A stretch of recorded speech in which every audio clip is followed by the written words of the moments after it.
মোহাম্মদপুরে আবারও মাদ্রাসার ছাত্রদের দ্বারা মসজিদের ভিতরে সন্ত্রাসী হামলা। দেশে জঙ্গিবাদের উত্থান কিভাবে হয়?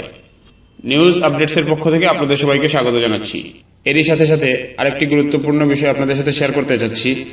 গত 1 ডিসেম্বর 2018 ইংরেজি তারিখে টঙ্গীর ময়দানে ঘটে যায় ইতিহাসের এক দুঃখজনক ঘটনা, যার বিস্তারিত প্রামাণ্য চিত্রাকারে আমাদের অন্য একটি চ্যানেলে আপলোড করা হয়েছে। ভিডিওর লিংক আমাদের এই ভিডিওর ফার্স্ট কমেন্টে পেয়ে যাবেন। আজ 7 জানুয়ারি সোমবার মোহাম্মদপুরের ষাটোর্ধ বয়স্ক জিম্মাদার সাথী মিজান সাহেব নিজ মহল্লার মসজিদ মোহাম্মদপুর 7 গম্বুজ মসজিদে জোহরের নামাজ আদায় করতে গেলে এবং নামাজের পূর্বে 4 রাকাত সুন্নত নামাজ পড়া অবস্থায় মাদ্রাসার ছাত্ররা তৃতীয় রাকাতের সময় লাথি মেরে মসজিদের মেঝেতে ফেলে দেয়। এরপর শুরু হয় মারধর। এমনকি যখন মিজান সাহেবকে মসজিদের গেট দিয়ে বের করে আনা হয় তখনও ওনাকে লাথি ঘুষি মারা হয়েছে। প্রত্যক্ষদর্শীদের বর্ণনা অনুযায়ী জামিয়া রহমানিয়া মোহাম্মদপুরের মাহফুজুল হক ও মামুনুল হকের মাদ্রাসা থেকে প্রায় 2 থেকে 250 উগ্রপন্থী মাদ্রাসার ছাত্র এসে মসজিদের ভিতরে সুন্নত নামাজ পড়া অবস্থায় 60-এর মতো বয়সের বৃদ্ধ মিজান সাহেবকে হামলা করে এবং মারধর শুরু করে আর বলতে থাকে, তুই 1 ডিসেম্বরে টঙ্গীর ময়দানে ছাত্রদেরকে মারধর করেছিস। অথচ বাস্তবতা হলো মিজান সাহেব 26 নভেম্বর ইন্দোনেশিয়ায় চিল্লার সফরের জন্য ঢাকা ত্যাগ করেন। মসজিদের অন্য মুসল্লিরা মসজিদে নামাজরত অবস্থায় মিজান সাহেবকে মারধর করা দেখে সহযোগিতা করতে এগিয়ে আসলে সাধারণ মুসল্লিদের উপরও মাদ্রাসার সন্ত্রাসী ছাত্ররা ক্ষিপ্ত হয়ে হুমকি দিতে থাকে এবং অনেকক্ষণ যাবৎ মারধর করতে থাকে। পরে মুসল্লিরা সংঘবদ্ধ হয়ে মসজিদের ভিতরে ছাত্রদের কাছ থেকে তাকে হেফাজত করেন। পরে ছাত্ররা দলবদ্ধভাবে নামাজ না পড়েই বের হয়ে চলে যায় আর হুমকি দিতে থাকে। পরে স্থানীয় মুসল্লিরা মিজান সাহেবকে প্রাথমিক চিকিৎসা শেষে নিজ বাসায় পৌঁছে দেন। বাংলাদেশের দাওয়াত তাবলীগের মূলধারার সাথীরা নিউজ আপডেটকে জানান, মিজান সাহেব গত 26 নভেম্বর তাবলীগের মেহনতের জন্য ইন্দোনেশিয়া সফরে যান। তিনি গতকাল ইন্দোনেশিয়া সফর শেষে বাড়ি ফেরেন।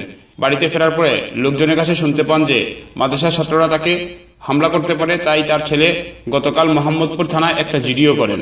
এদিকে মারধর করার পরে স্থানীয় লোকজন তার পক্ষ থেকে মোহাম্মদপুর থানায় পুলিশের কাছে অভিযোগ করার জন্য যায়। এ সময় তার সাথীরা ও স্থানীয় লোকজন মোহাম্মদপুর থানায় অবস্থান করেন। তখন প্রশাসনের দায়িত্বপ্রাপ্ত কর্মকর্তাগণ সাথীদেরকে ধৈর্য ধরতে বলেন এবং তারা দায়ী ব্যক্তিদের বিরুদ্ধে যথাযথ ব্যবস্থা গ্রহণ করার আশ্বাসও দেন। মূলধারার সাথীরা বিচার না হওয়া পর্যন্ত ময়দানে থাকার কথা ব্যক্ত করেছেন এবং সবার নিকট দোয়া কামনা করেন। এদিকে মিজান সাহেবের সাথে যোগাযোগ করলে মিজান সাহেব সারা দেশের সমস্ত সাথীদেরকে অশ্রুসিক্ত চোখ নিয়ে বলেন, এই বিষয়ে আলেমদের সম্পর্কে খারাপ ধারণা না করে সবাই আমার জন্য দোয়া করেন এবং সবাই যার যার অবস্থানে থেকে আমল বাড়িয়ে দেন। তিনি আরও বলেন, আসবাবের দ্বারা সাহায্য আসবে না, বরং আমলের দ্বারাই আল্লাহর সাহায্য আসবে। তাই সবাই যেন মসজিদ আবাদের মেহনত আরও জোরদার করেন, এর দ্বারাই আল্লাহ তাআলা হককে জিন্দা করবেন।